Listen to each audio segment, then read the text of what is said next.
mo na dyan si Boyet. Kaya na niya yan. Oink! Buwan mo na yan dyan kung ayaw mo hugasan.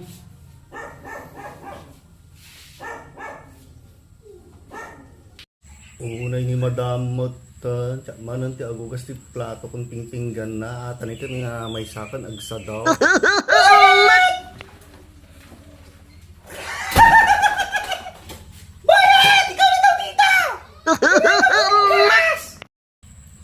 Tanan dyan ka na nga, di mo pa intuloy.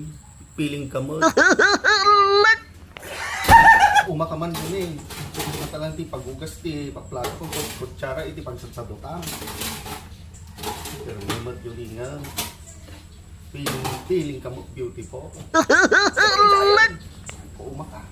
Okay kung makikita ti mga grupo mga kasta nga nagsadsado. Kaya tayong mga kasama sa bahay, ugalin nating tumulong sa mga gawain sa bahay. Ano?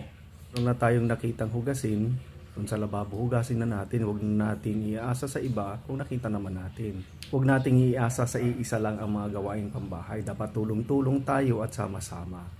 Kasi pagka inuugali natin na tambak ang mga hugasin sa lababo, lalong-lalo na sa gabi, iniipis yan, pinamamahayan ng mga bakterya.